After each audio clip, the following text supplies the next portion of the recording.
வணக்கம் மகளே. அமெரிக்க நீதிமன்றத்தில் நடந்த ஒரு விசித்திரமான வழக்கு இது. முடிந்த அளவுக்கு இந்த வீடியோவை ஸ்கிப் பண்ணாமல் முழுமையாக பாருங்கள். இந்த 15 வயது சிறுவன் ஒரு கடையில் பசிக்காக ரொட்டியை திருடும்போது பிடிபட்டுட்டான். காவலாளியோடைய பிடியிலிருந்து தப்பிக்க அவன் முயலும்போது அந்த கடையில் இருந்த அலமாரியும் உடைச்சிட்டான்.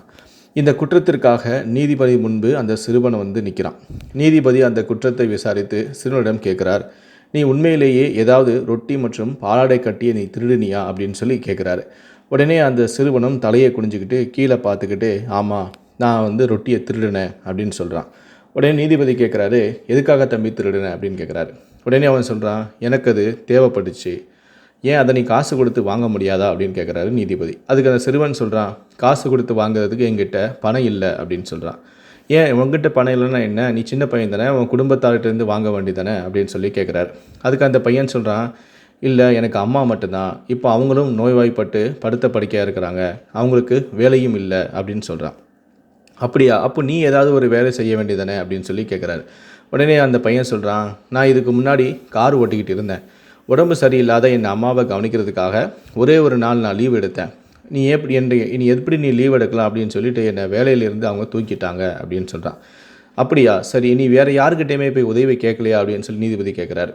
உடனே அவன் சொல்கிறான், இன்றைக்கி காலையில் இருந்து நான் நிறைய பேர்கிட்ட உதவி கேட்டுட்டேன், கிட்டத்தட்ட 50 பேர்கிட்ட உதவி கேட்டுட்டேன், எனக்கு யாரும் உதவி செய்ய வரலை, எனக்கு யாரும் வேலையும் கொடுக்கல, அதனால் வேறு வழியே இல்லாமல் இறுதியாக இந்த ஒரு செயலை நான் செஞ்சு முடித்தேன், அதாவது நான் இந்த மண்ணை திருடினேன் அப்படிங்கிற மாதிரி சொல்கிறான். இந்த மாதிரி வாதங்கள் எல்லாம் முடிஞ்ச பிறகு நீதிபதி தீர்ப்பை சொல்ல தொடங்குறார்.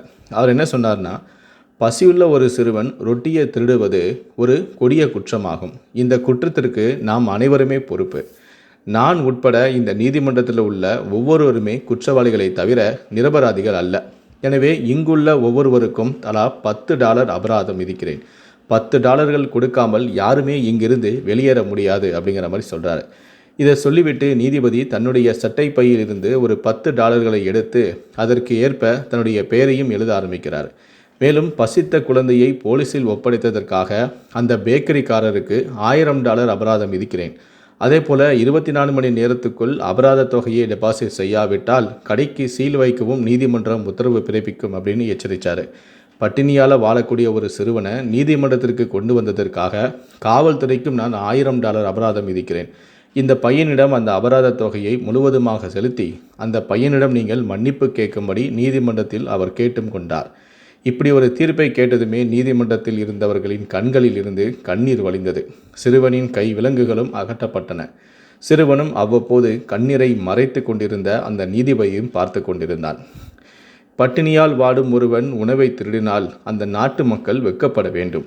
இது உங்கள் இதயத்தை தொட்டால் உதவிக்கு யாராவது தேர்ந்தெடுங்கள். உங்களை சுற்றியுள்ளவர்களை உணவில்லாமல் தூங்கக்கூடாது. இந்த செய்தியால் நீங்கள் நெகிழ்ந்திருந்தால் வேறு எதையுமே செய்வதற்கு முன்பு சுற்றி பார்த்து ஒருவரையாவது மகிழ்விக்கவும், எவ்வளவு சிறியதாக இருந்தாலும் சரி, நீங்கள் சிறந்தராக இருக்க வேண்டும் என்று கேட்டுக்கொள்கிறேன். உங்களிடம் உள்ளதை கொஞ்சம் கொடுங்கள். உங்களுக்கு சொந்தமான வேறு எந்த தளத்திலாவது இந்த வீடியோவை முடிந்தளவுக்கு பகிர்ந்து மற்றவர்களையும் நீங்கள் ஊக்கப்படுத்துங்கள். பசியால் யாருமே வாடக்கூடாது, சாகவும் கூடாது, திருடவும் கூடாது. இந்த வீடியோ உங்களுக்கு பிடித்திருந்தால் லைக் பண்ணுங்கள், ஷேர் பண்ணுங்கள். நன்றி, வணக்கம்.